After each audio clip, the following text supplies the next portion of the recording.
दोस्तों तो यार क्या हाल है। आज की इस वीडियो में हम 2006 सिंगल एंट्री सिस्टम की secondary intermediate accounting Karachi board के क्वेश्चन सॉल्व करेंगे, ठीक है। और इसी के साथ ही हम समझेंगे भी कि ये क्वेश्चन किस तरीके से सॉल्व हुआ, ठीक है। तो चलिए क्वेश्चन पढ़ते हैं। Mister Alam maintain his accounting records on single entry basis. Mister Alam जो है वो एक सोल प्रोप्राइटर हैं। अच्छा, बेसिकली जो सिंगल एंट्री सिस्टम होता है वो सोल प्रोप्राइटर के लिए बना हुआ है, ठीक है। यानी कि वो बिजनेस जो कि एक सिंगल बंदा ओन करता हो, ठीक है, उसको सोल प्रोप्राइटर कहते हैं। तीन तरह के बिजनेस होते हैं, एक होता है सोल प्रोप्राइटर, और एक होता है पार्टनरशिप, और तीसरा होता है आपका कॉरपोरेशन, ठीक है। तो ये जो हम कर सिंगल एंट्री जो सिस्टम होता है वो यूजुअली सोल प्रोप्राइटर लोग इस्तेमाल करते हैं, ठीक है।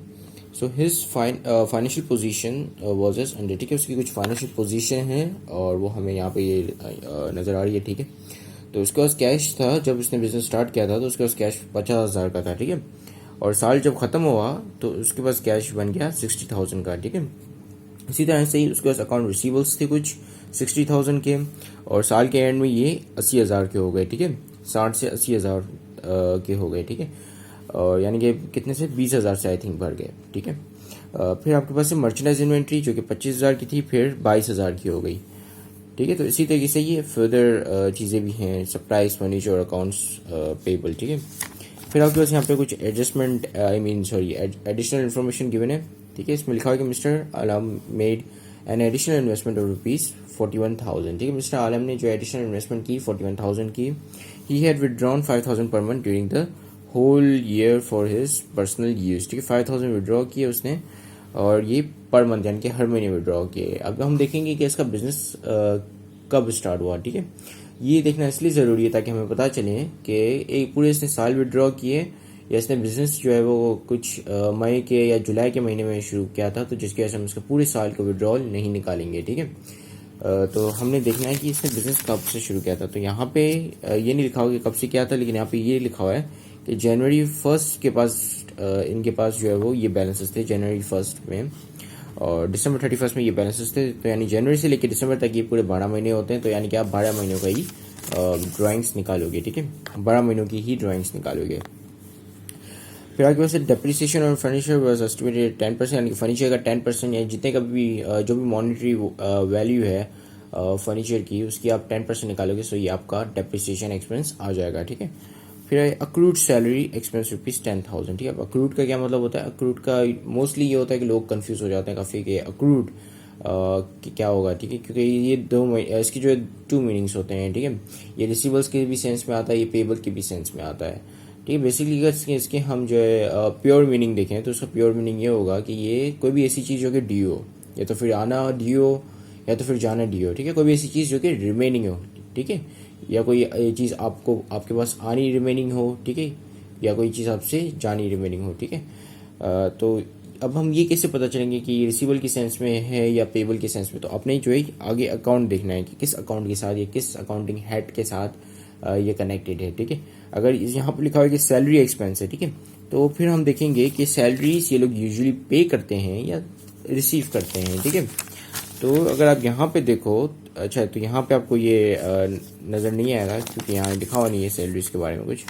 तो यहाँ पे अगर आप देखो तो सैलरी के क्लियरली आगे लिखा हुआ है एक्सपेंस, ठीक है। तो सैलरी यूजुअली बिजनेस क्या होता है कि सैलरी जो है यूजुअली बिजनेस पे कर रहे होते हैं, ठीक है। तो उसका मतलब क्या, अक्रूड का मतलब क्या होगा, पेबल होगा। अगर यहाँ पे कमीशन होता, ठीक है, और मैं पीछे देखता कि यहाँ पे लिखा है कि कमीशन रिसीव, ठीक है, तो मैं समझता कि बिजनेस जो है यूजुअली कमीशन रिसीव करता है, ठीक है। तो अक्रूड कमीशन क्या होता है, कमीशन पेबल, ठीक है। इसी तरीके से अगर मुझे पता होता कि कमीशन जो है वो ये देता है लोगों को, ठीक है, अगर यहाँ पे लिखा होता कि वही कमीशन पेबल है ये, ठीक है। तो और यहाँ पे मैं देखता कि यहाँ पे लिखा होता कि अक्रूड कमीशन, तो उसका मतलब कि कमीशन पेबल होता है, ठीक है। तो हमने बेसिकली क्या करना है कि जो अक्रूड के साथ जो अकाउंटिंग टाइटल हमारे पास लिखा हुआ है वो देखना है कि उसकी नेचर क्या है इस बिजनेस के हवाले से, ठीक है। अगर ये बिजनेस इसको अपना एक्सपेंस मानता है तो ये पेबल होगा, अगर ये बिजनेस इसको अपना रेवेन्यू मानता है तो ये रिसीवेबल होगा, ठीक है। तो अक्रूड सैलरीज या अक्रूड कमीशन या अक्रूड वाली ऐसी जो चीज़ें आती हैं उसको जानने का तरीका यही होता है कि आपने जो है आगे जो अकाउंटिंग टाइटल जो अक्रूड के साथ जुड़ा हुआ है देखना होता है कि उसकी नेचर कैसी है इस बिजनेस के हवाले से, ठीक है। अगर ये बिजनेस उसको अपना एक्सपेंस मानता है तो उसका मतलब कि ये पेबल होगा, ठीक है। अगर ये बिजनेस उसको अपना रेवेन्यू मानता है तो उसका मतलब कि ये अक्रूड का मतलब कि ये रिसीवेबल होगा, ठीक है। सो यहाँ पे क्लियरली लिखा हुआ है कि सैलरीज एक्सपेंस है, ठीक है। एक्सपेंस ऐसी चीज होती है जो कि आप पे करते हो, ठीक है। तो उसका मतलब क्या, अक्रूड पेबल के सेंस में यहाँ पे लिखा हुआ है, ठीक है। सो यहाँ पे क्या लिखा है कि सैलरीज एक्सपेंस यानी कि अक्रूड सैलरीज 10,000। अगर आप इसकी एडजस्टिंग एंट्री बनाओगे तो इसकी एडजस्टिंग एंट्री क्या बनेगी, सैलरीज एक्सपेंस को आपने कर देना है डेबिट और क्या कहते हैं सैलरीज पेबल आप कर दोगे क्रेडिट, ठीक है। अब देखो जो सैलरीज पेबल है ना वो आपका क्या है, लायबिलिटी, ठीक है। और लायबिलिटी किसका आइटम होता है, बैलेंस शीट का आइटम होता है, स्टेटमेंट ऑफ अफेयर्स का आइटम होता है, ठीक है। जबकि सैलरीज एक्सपेंस जो है वो इनकम स्टेटमेंट का आइटम या पी एन एल स्टेटमेंट का आइटम होता है, ठीक है। क्योंकि आपकी जो इनकम स्टेटमेंट या प्रॉफिट एंड लॉस स्टेटमेंट में तमाम आपके रेवेन्यूज और एक्सपेंसेस जाते हैं, ठीक है। और सैलरीज एक्सपेंस क्या है, दिस इज योर एक्सपेंडिचर, ठीक है। तो तमाम एक्सपेंडिचर आप जो है वो इनकम स्टेटमेंट में डालते हो तो ये भी जो है इनकम स्टेटमेंट में जाएगा, ठीक है। इनकम स्टेटमेंट के दो तरह के आइटम होते हैं, एक होता है रेवेन्यू और दूसरा होता है एक्सपेंसेस। रेवेन्यू एक्सपेंसेस के अलावा और कोई चीज नहीं जाती, ठीक है। जबकि बैलेंस शीट में तीन तरह के आइटम होते हैं, एक होता है कैपिटल, दूसरा होता है आपका लायबिलिटीज और तीसरा होता है आपकी एसेट्स, ठीक है। तो इन तीनों आइटम के अलावा कोई आइटम उसमें नहीं जाता, ठीक है। तो जिसकी वजह से अगर आप इसकी एडजस्टिंग एंट्री बनाओगे तो ये जाएगा आपकी बैलेंस शीट में, ये जाएगा आपकी इनका P&L स्टेटमेंट में, ठीक है, प्रॉफिट एंड लॉस स्टेटमेंट में, जिसको आप इनकम स्टेटमेंट भी बोल सकते हो। फिर आपके पास ये अनएक्सपायर्ड रेंट अमाउंटिंग टू ₹5,000, यानी कि वो रेंट जो आप एडवांस में पे कर चुके हो और वो अभी तक एक्सपायर्ड नहीं हुआ, यानी कि उसकी जो डेट है वो गुजरी नहीं है, ठीक है। जैसे अगर आपने 5 महीनों का पे किया है तो 5 महीने अभी तक गुजरे नहीं है, ठीक है। तो ये आपको क्या होगा, प्रीपेड रेंट, ठीक है। अच्छा, अब हमने क्या करना है, सबसे पहले कैपिटल एट द एंड और capital at the start compute करना है, फिर आपने जो है प्रॉफिट एंड लॉस स्टेटमेंट बनानी है और फिर आपने स्टेटमेंट ऑफ अफेयर्स बनानी है, ठीक है। तो चलें कैपिटल एट द एंड और कैपिटल एट द स्टार्ट से शुरू करते हैं। अच्छा, कैपिटल एट द एंड और कैपिटल एट द स्टार्ट को कंप्यूट करने का तरीका यही होता है कि जब आप जो है पुरानी फर्स्ट ईयर में आप अकाउंटिंग इक्वेशन पढ़ते थे, अकाउंटिंग इक्वेशन क्या होती थी कि एसेट्स जो है वो बराबर हैं आपकी लायबिलिटीज प्लस कैपिटल के, ठीक है। जो कि एक बैलेंस शीट होती है कि बैलेंस शीट में भी आप जो है यही करते हो, एसेट्स और लायबिलिटीज प्लस कैपिटल, ठीक है। ये अकाउंटिंग इक्वेशन थी बेसिक, ठीक है। तो अब हमने क्या करना है, अब हमने कैपिटल फाइंड आउट करना है, ठीक है। हमारे पास एसेट्स भी हैं, हमारे पास लायबिलिटीज भी हैं, ठीक है। तो उसको कैपिटल को फाइंड आउट करने के लिए हम थोड़ा अलजेब्रा इस्तेमाल करेंगे और सी को यहाँ शिफ्ट कर देंगे और ए को जो है वो यहाँ शिफ्ट कर देंगे, ठीक है। तो जब ए यहाँ पे शिफ्ट हो जाएगा तो उसकी साइन चेंज हो जाएगी, ठीक है। यहाँ पे ये प्लस में, यहाँ पे ये माइनस में आ जाएगा तो ये ए यहाँ पे आ जाएगा, ठीक है। तो इसका मतलब कि कैपिटल को आप फाइंड आउट कर सकते हो by subtracting liabilities from the assets, या अच्छा लायबिलिटीज में से आप जो है सॉरी एसेट्स में जो है आप लायबिलिटीज माइनस करोगे, क्योंकि एसेट्स आपके यूजुअली ज़्यादा होते हैं लायबिलिटीज़ के, ठीक है। तो ये फॉर्मूला जो है कुछ इस तरीके से हम लिख सकते हैं कि कैपिटल जो है वो बराबर होता है आपके एसेट्स माइनस लायबिलिटीज़ के, ठीक है। क्योंकि ऑब्वियसली अगर आपने एसेट्स में से लायबिलिटीज़ निकाल दी तो आपके पास सेम अमाउंट आ जाएगी, क्योंकि आपको पता है कि बैलेंस शीट में दोनों साइड बैलेंस होते हैं, ठीक है। तो आप सिंपली जो है एसेट्स में से अगर आप लायबिलिटीज़ निकाल देते हो तो बाकी जो कितने वैल्यू की आपका एसेट बच जाएगा, आपकी जो एसेट जो है वो सेम वैल्यू का बचेगा जितने वैल्यू का आपका कैपिटल होगा, ठीक है। तो जिसकी वजह से हम ये फॉर्मूला को इस्तेमाल करके आपका कैपिटल निकाल सकते हैं, ठीक है। तो चलें निकालते हैं। यहाँ पे सबसे पहले आपके पास जो है वो कैश एसेट है, अकाउंट रिसीवेबल एसेट्स हैं, ठीक है, मर्चेंडाइज इन्वेंटरी एसेट्स हैं, सप्लाईज एसेट्स हैं, फर्नीचर एसेट है, सिर्फ आपके अकाउंट्स पेबल जो है वो यहाँ पे लायबिलिटी है। तो हम सिंपल जो अकाउंट्स पेबल को माइनस कर देंगे और आपके पास जो है कैपिटल एट द एंड और कैपिटल एट द स्टार्ट यहाँ पे आ जाएगा, ठीक है। मैं क्वेश्चन के अंदर ही कंप्यूट कर रहा हूँ, मैं अलग से इसको नहीं लिख रहा, ठीक है। तो लेट्स कैलकुलेट इट। पहले हम स्टार्ट करते हैं कैपिटल एट द स्टार्ट से, ठीक है। तो सबसे पहले आपके पास है, अच्छा ये कैपिटल एट द स्टार्ट कैसे हुआ, ये वाली लाइन, क्योंकि ये जनवरी 1 की है, ठीक है। जनवरी 1 का डेटा है तो इसका मतलब कि कैपिटल एट द स्टार्ट हम यहाँ से निकालेंगे, ठीक है। जबकि कैपिटल एट द एंड हम यहाँ से निकालेंगे क्योंकि ये एंडिंग का डेटा है, ठीक है। अच्छा, और आपकी जो P&L स्टेटमेंट या स्टेटमेंट ऑफ अफेयर्स है उसमें आप जो है वो कैपिटल एट द एंड का डेटा डालते हो। सिर्फ आप जो है कैपिटल या इक्विटीज के पोर्शन में आपने जो है कैपिटल एट द स्टार्ट लेना होता है, ठीक है। और ये मैं बताऊंगा क्यों, ठीक है। तो पहले हम कैलकुलेट कर लेते हैं कैपिटल एट द एंड और कैपिटल एट द स्टार्ट, ठीक है। 50,000 प्लस 60 प्लस 25 प्लस 5 प्लस 100, तो कितना आ गया आपके पास 2,40,000। ये आपके टोटल एसेट्स हैं, इसमें माइनस कर देंगे हम 15 को, तो आपके पास ये आ गया 2,25,000 that is your capital at the start, ठीक है 2,25,000। तो मैं यहाँ पे लिख लेता हूँ, ठीक है। Capital at the start find out हो गया। अब हम चलते हैं आपकी कैपिटल एट द एंड पे। तो सबसे पहले आपके पास assets plus 60 plus 80,000 plus 22,000 plus 8,000 plus 150, ठीक है, -10। तो कितना आ गया आपके पास 3,10,000, ठीक है। सो 3,10,000 is your capital at the and, ठीक है।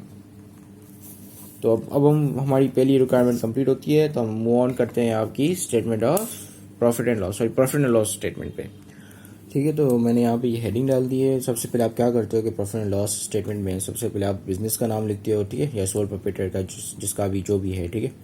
और फिर आपने लिखना होता है statement of profit and loss, ठीक है, जो कि हेडिंग होती है। और फिर जिस पीरियड के लिए आप बना रहे हो वो पीरियड, जैसे कि यहाँ पे हम जो है December 31, 2005 की बना रहे हैं, ठीक है। तो मैंने for the period ended December 31, 2005 लिख लिया, ठीक है। अब इसको बनाने का तरीका ये होता है कि सबसे पहले सोल प्रोप्राइटर देखता है कि मेरे कैपिटल की इन्हांसमेंट से कितना मुझे प्रॉफिट हुआ, ठीक है, जिसको हम कहते हैं अनएडजस्टेड प्रॉफिट, ठीक है।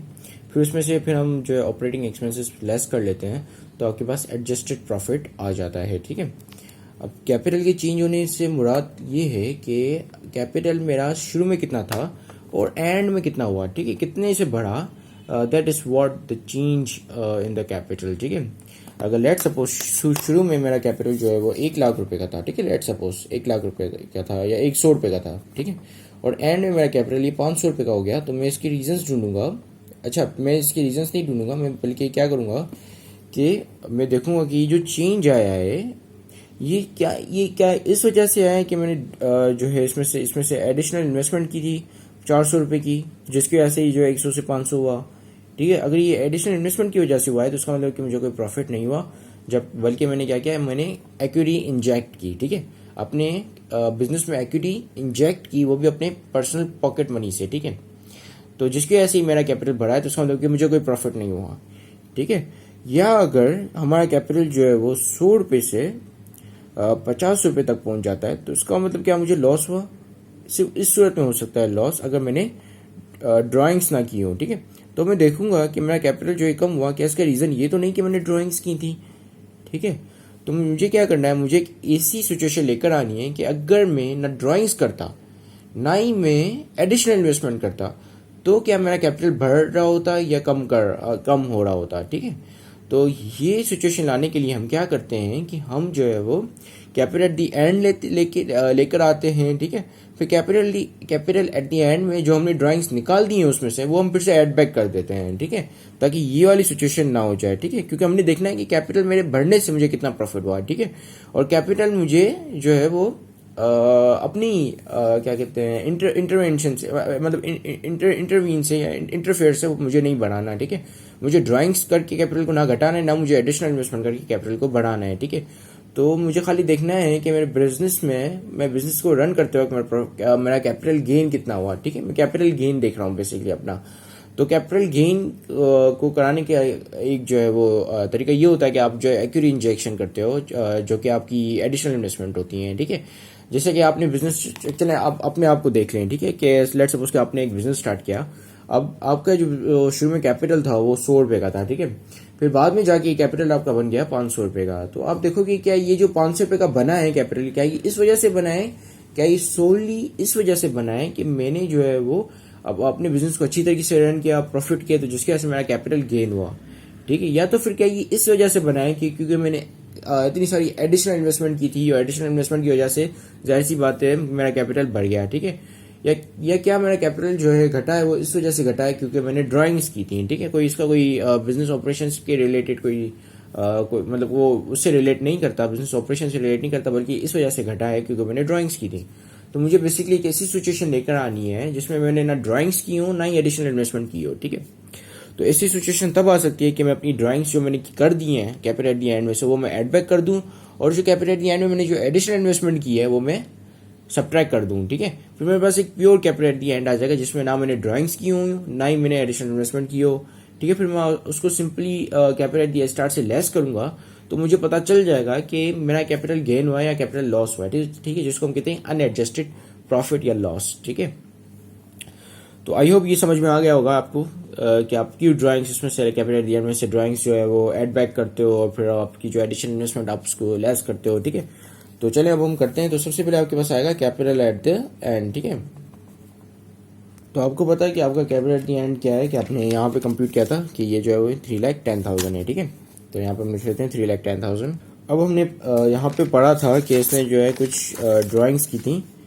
He had withdrawn 5,000 per month during the whole year for his personal use, ठीक है।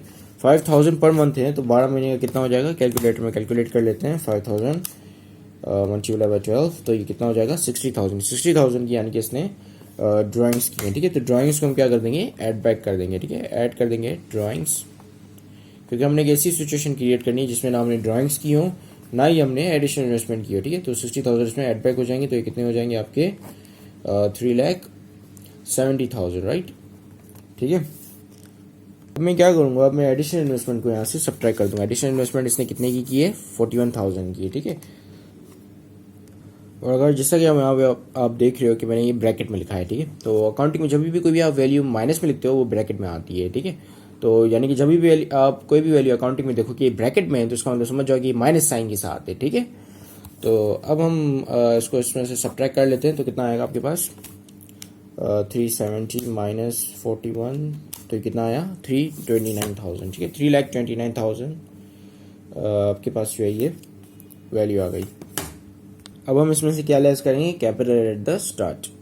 तो कैपिटल एट द स्टार्ट हमारा कितना था, हमने यहाँ पे कंप्यूट किया था कि ये था 2,25,000, ठीक है। तो जैसे अगर हम इसको 3,29,000 में से 2,25,000 माइनस करते हैं तो आपके पास आ जाएगा आपका अनएडजस्टेड प्रॉफिट, ठीक है। तो यह कितना है 3,29,000 माइनस 225, तो कितना आ गया आपके पास 1,04,000, ठीक है। 1,04,000 इज योर अनएडजस्टेड प्रॉफिट, ठीक है। 1,04,000 क्या है ये आपका अनएडजस्टेड प्रॉफिट। अब आप क्या करोगे, अब आप तमाम एक्सपेंसेस में से लेस करोगे, ठीक है। जो भी आपके एक्सपेंसेस हैं वो हम लेस करेंगे, ठीक है। तो एक्सपेंसेस आपके पास हैं, सबसे पहले तो है आपके पास डेप्रिसिएशन एक्सपेंस ऑन फर्नीचर, ठीक है, जो कि 10% है फर्नीचर का। तो फर्नीचर कितने का है आपके पास, फर्नीचर है, अच्छा कैपिटल एट द एंड की वैल्यू देखोगे आप, ठीक है। तो कैपिटल एट द एंड में आपका फर्नीचर जो है वो 150,000 का, 1,50,000 का, इसका 10% जो है डेप्रिसिएशन एक्सपेंस होगा, ठीक है। तो कितना है आपका 15,000 इज योर डेप्रिसिएशन एक्सपेंस, ठीक है। तो 15,000 हम यहाँ पे लेस कर लेते हैं एज ऑफ डेप्रिसिएशन एक्सपेंस। अब मैं क्या कर रहा हूँ कि मैं तमाम एक्सपेंसेस को पहले यहाँ पे लिख लूंगा, ठीक है, क्योंकि मेरे पास स्पेस नहीं है इतनी। तो मैं जो है अलग से एक्सपेंसेस को पूरा एडअप करके फिर टोटल एक्सपेंसेस करके मैंने नहीं कर रहा, ठीक है। मैं डायरेक्ट जो एक्सपेंसेस इसमें से काटूंगा, ठीक है, अनएडजस्टेड प्रॉफिट में से। तो दूसरा आपके पास एक्सपेंस कौन सा है, दूसरा है आपके पास क्रूड सैलरीज 10,000 की, ठीक है। मैंने आपको बताया था कि इसकी एंट्री क्या बनेगी, सैलरीज एक्सपेंस और सैलरीज पेबल, ठीक है। तो सैलरीज एक्सपेंस जो है वो यहाँ आएगा, सैलरीज पेबल आपका जाएगा स्टेटमेंट ऑफ अफेयर्स में। इसी तरीके से डेप्रिसिएशन में क्या था कि डेप्रिसिएशन एक्सपेंस जो है आपका यहाँ आएगा और अलाउंस टू डेप्रिसिएशन आपका जाएगा कहाँ पे, स्टेटमेंट ऑफ अफेयर्स में, ठीक है। क्योंकि अगर आप डेप्रिसिएशन की एंट्री बनाओगे तो क्या बनेगी, डेप्रिसिएशन एक्सपेंस डेबिट और अलाउंस टू डेप्रिसिएशन क्रेडिट, ठीक है। ये आप मुझे पता है कि फर्स्ट में आप ये बनाते आए होगे, ठीक है। तो इसमें कोई प्रॉब्लम नहीं होनी चाहिए। फिर आपके पास है unexpired rent amounting to ₹5,000, this is your asset not expense, ठीक है। प्रीपेड आपके एसेट्स होते हैं। अच्छा, तो चलें ये जो है हम अक्रूड एक्सपेंस यहाँ पे लिख लेते हैं, या सॉरी सैलरीज एक्सपेंस। अब ये जो आपका प्रीपेड है ये एक तरीके से आपका रेवेन्यू भी है, ठीक है। ये एसेट तो ही है, एक तरीके से आपका रेवेन्यू भी है, क्योंकि ये आपके फ्यूचर एक्सपेंसेस को घटाता है, ठीक है। जैसे फ्यूचर रेंट एक्सपेंस आएगा तो ये ऑब्वियसली उसको क्या कर देगा, ये कम कर देगा, ठीक है। तो ये काउंटर एक्सपेंस अकाउंट भी हुआ एक तरीके से, ठीक है। क्योंकि ऑब्वियसली अगर आपका फ्यूचर में एक रेंट एक्सपेंस बुक हुआ है और ये जो आपने प्रीपेड भर दिया है तो जिसके वजह से वो फ्यूचर का रेंट एक्सपेंस जो है अब आपको वो नहीं आएगा, ठीक है। तो आपने जो इसको उसकी ऑलरेडी पेमेंट कर ली है प्रीपेड, ठीक है। तो ये क्या करेगा कि ये जो आपकी फ्यूचर एक्सपेंस को घटा देगा, ठीक है। तो जिसकी वजह से आप जो है इसको जो अपना एज अ रेवेन्यू भी मानते हो खाली, और ये जो है सिर्फ प्रॉफिट एंड लॉस स्टेटमेंट में होता है, ठीक है। तो चलें अब इसको हम यहाँ पे भी लिख लेते हैं, ठीक है। एज अ रेवेन्यू हम लिखेंगे तो इसका मतलब कि ये माइनस में नहीं प्लस में आएगा, ठीक है। तो यहाँ पे हम लिखते हैं प्रीपेड रेंट, ठीक है। और ये कितना आएगा आपका 5,000, ठीक है। और ये प्लस में होगा, ठीक है। अब हम इसको जो है वो पूरे को सम करेंगे यहाँ से लेके यहाँ तक का, तो आपके पास क्या आ जाएगा एडजस्टेड प्रॉफिट, ठीक है। तो तो चलें इसे सम करते हैं। आपके पास से पहले 104, फिर उसमें से माइनस करके 15, फिर माइनस करके 10, फिर प्लस करके 5, तो कितना आ जाएगा आपके पास 84,000। सो 84,000 इज़ योर एडजस्टेड प्रॉफिट, ठीक है। 84,000 यहाँ पे हम लिख लेते हैं। इसी के साथ ही चलते हैं आपकी स्टेटमेंट ऑफ अफेयर्स पे।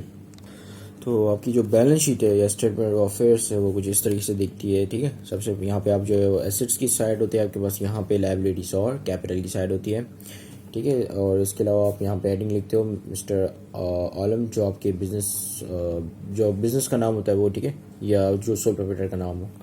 फिर उसके बाद हेडिंग स्टेटमेंट ऑफ अफेयर्स और फिर जिस पीरियड के लिए आप बना रहे हो वो पीरियड, ठीक है। तो अब हम एसेट्स की साइड से शुरू करते हैं और सबसे पहले देखते हैं कि आपके पास कौन कौन से एसेट्स हैं, ठीक है। एसेट्स में जो आपके पास दो टाइप होती है, आपके करंट एसेट होते हैं, दूसरे आपके नॉन करंट एसेट होते हैं, ठीक है। नॉन करंट एसेट्स को आप फिक्स्ड एसेट भी बोलते हैं क्योंकि ये आपके पास जो है 1 साल से ज़्यादा अरसे तक रहते हैं।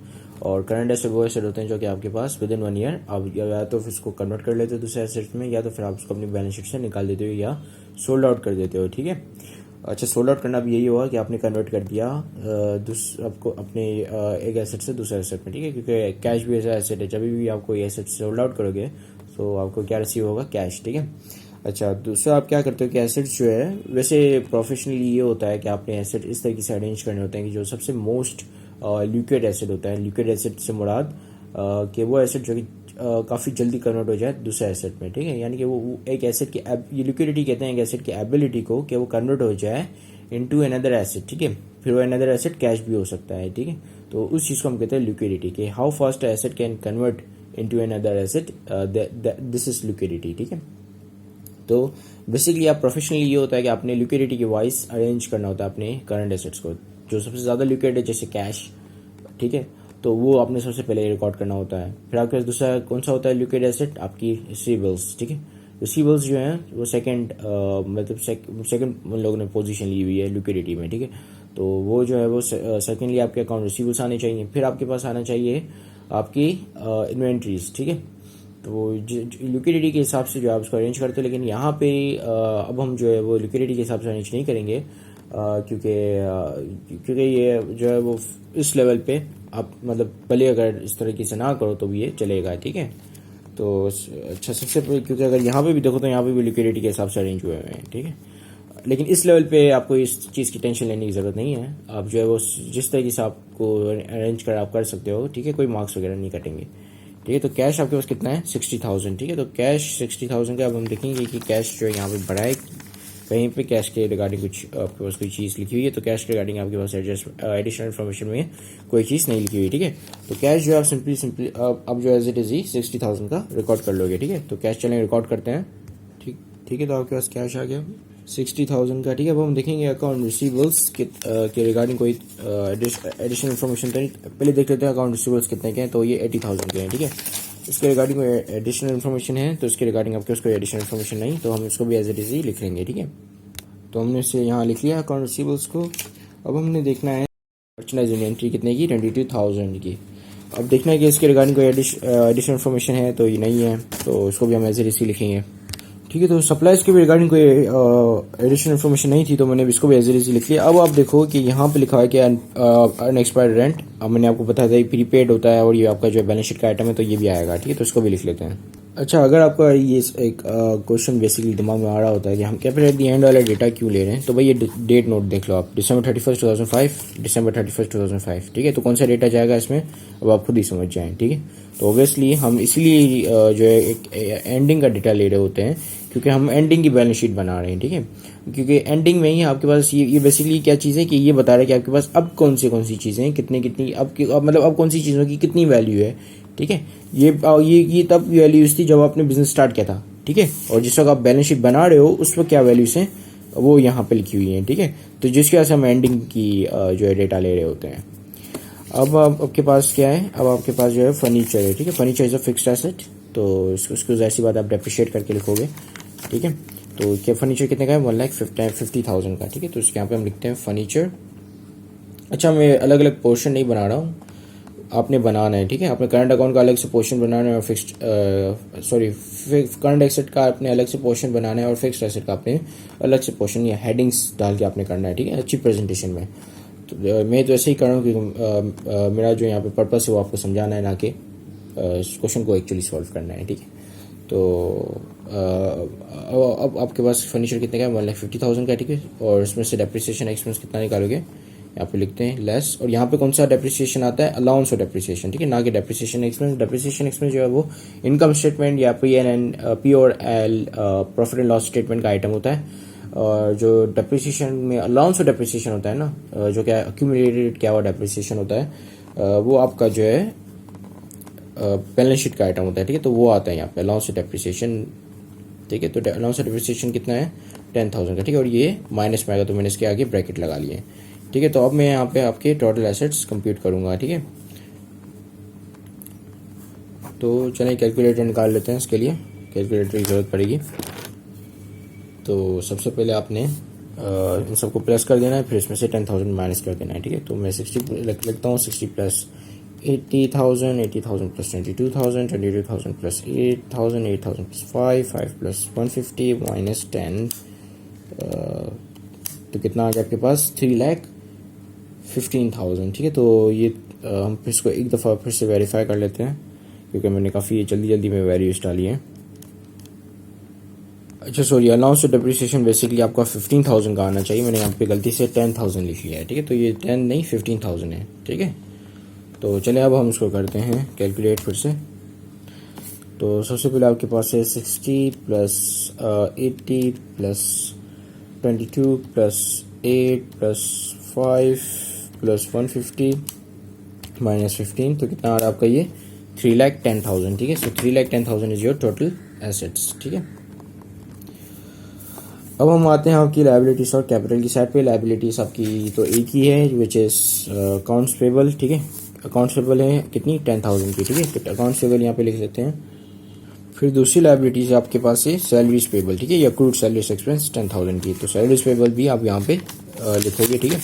तो चलिए लिखते हैं सैलरीज पेबल, ठीक है। अब ये दो लायबिलिटीज आ गए। अब हम आते हैं आपकी कैपिटल पे, ठीक है। कैपिटल आप कौन सा लिखते हो, कैपिटल एट द स्टार्ट वाला, ठीक है। तो कैपिटल एट द स्टार्ट में कैपिटल कितने का था आपका, मतलब कितना था आपका, 2,25,000, ठीक है। तो यहाँ पे हम लिखते हैं इसको 2,25,000, 2,25,000, ठीक है। अब आप इसमें क्या करोगे, ऐड करोगे आपकी एडिशनल इन्वेस्टमेंट, ठीक है। अब मैं बताता हूँ हम इसमें एडिशनल इन्वेस्टमेंट क्यों ऐड कर रहे हैं, क्योंकि अब हमने ये नहीं देखना है कि कैपिटल गेन कितना हुआ, ठीक है। पहले हम क्या देख रहे थे, कैपिटल गेन कितना हुआ। अब हम सिंपल आपका जो है वो कैपिटल, आप जिस तरीके से आप कैपिटल लेकर आए थे बिजनेस में, आपने फिर ड्राइंग्स की, फिर आपने एडिशनल इन्वेस्टमेंट किया, ठीक है। तो हम सिंपल तरीके से हम जाएंगे, ठीक है, जो कि नॉर्मली जो एक बिजनेस जाता है, ठीक है। जैसे वो ड्राइंग्स जो है लेस कर देता है, फिर एडिशनल इन्वेस्टमेंट ऐड करता है, ठीक है। क्योंकि बेसिकली हम क्या कर रहे हैं, हम उसकी फाइनेंशियल पोजीशन बता रहे हैं बिजनेस की, ठीक है, कि बिजनेस की फाइनेंशियल पोजीशन अब क्या है, ठीक है। तो जिसकी वजह से हम इसको जो ये नॉर्मल तरीका होता है बेसिकली करने का, वो जो हमने इनकम प्रॉफिट और लॉस स्टेटमेंट में किया था, वो हमने कैपिटल गेन को आइडेंटिफाई करने के लिए किया था। अब हम जो करेंगे वो जो यूजुअली लोग करते हैं वो हम करेंगे, ठीक है। तो एडिशनल इन्वेस्टमेंट आएगी आपकी कितने की, कितने की थी additional investment, let me just see, otherwise मैं फिर से गलत वैल्यू डाल दूंगा। तो ये एडिशनल इन्वेस्टमेंट है आपकी 41,000 की, ठीक है। तो 41,000 जो है हम इसमें ऐड कर देंगे, ठीक है, 41,000। और फिर हमने क्या ऐड करना है, जो प्रॉफिट हुआ, ठीक है। प्रॉफिट कितने का हुआ था, हमने यहाँ पे बना चुके थे ऑलरेडी स्टेटमेंट। तो प्रॉफिट आपके पास हुआ था 84,000 का, ठीक है। तो 84,000 भी हम इसमें ऐड कर देंगे, तो 84,000 आ जाएंगे, ठीक है। और हम उसमें से लेस क्या करेंगे, आपकी ड्राइंग्स, ठीक है। तो ड्राइंग्स हम यहाँ पे लिख लेते हैं, ड्राइंग्स। और ये ड्राइंग्स कितने की लेस होंगी आपकी, कितनी की थी ड्राइंग्स भी देख लेते हैं कि कितने की हमने कंप्यूट की थी, 60,000 की, ठीक है। तो 60,000 की ड्राइंग्स आ जाएंगी, और ये ब्रैकेट के साथ आएंगी माइनस, यानी कि माइनस में आएंगी, ठीक है। तो यहाँ पे आप total liabilities plus capital calculate कर लेते हैं। तो let me just get my calculator. तो यहाँ के कैलकुलेटर, अब हम शुरू करते हैं से, सबसे पहले 10 प्लस 10,000 प्लस 2,25,000 प्लस 41,000 प्लस 84,000, ठीक है, माइनस 60,000, तो कितना आ रहा है आपके पास, 3,10,000, ठीक है। तो आपकी दोनों साइड बैलेंस होनी चाहिए। तो ये आपकी दोनों साइड बैलेंस है, और इसी के साथ ही ये क्वेश्चन कंप्लीट होता है, यानी कि ये वीडियो कंप्लीट होती है। और मैंने इसे गलत लिख लिया, 310, ठीक है। So this is it, thank you very much for watching this video, have a great day and अल्लाह हाफिज़।